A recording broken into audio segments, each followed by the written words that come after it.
Social Cs میں آپ سب کو خوش آمدید کہتے ہیں۔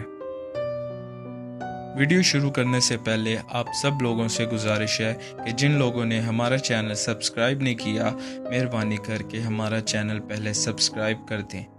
اور اس بیل آئیکن کو پریس کر دیں تاکہ ہر نئی آنے والی ویڈیو آپ کو بر وقت ملتی رہے۔ تو چلتے ہیں ہم اپنی ویڈیو کی طرف۔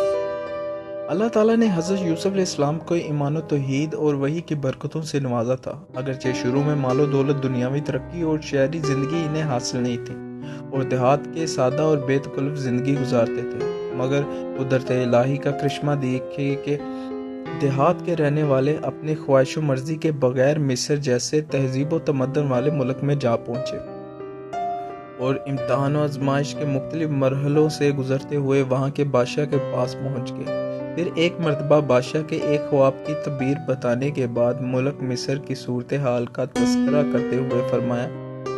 قحط سالی کے اس دور میں حکومت کو کامیابی کے ساتھ چلنے اور تباہی سے نکلنے کی تدبیر اور ملک کی گرتی ہوئی معیشت یعنی اکانومی کی حفاظت کرنا بھی میں جانتا ہوں۔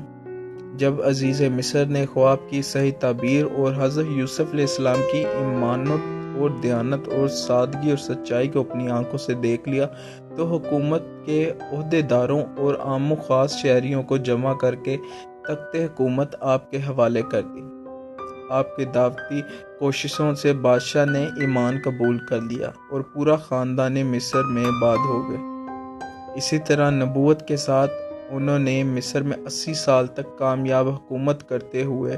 120 سال کی عمر میں انتقال فرما گئے۔ دوستو، چلتے چلتے ہمیشہ کی طرح وہی ایک آخری بات عرض کرتا چلوں کہ اگر کبھی کوئی ویڈیو، کال، واقعہ، کہانی یا تحریر وغیرہ اچھی لگا کرے تو مطالعے کے بعد مزید تھوڑی سی زحمت فرما کر اپنے دوستوں سے بھی شیئر کیجیے اور اپنی فیملی ممبر سے بھی شیئر کیجیے۔ یقین کیجیے اس میں آپ کا بامشکل ایک لمحہ صرف ہوگا، لیکن ہو سکتا ہے اس ایک لمحہ کی اٹھائی ہوئی تکلیف سے آپ کے شیئر کردہ تحریر ہزاروں لوگوں کے لیے سبق آموز ثابت ہو۔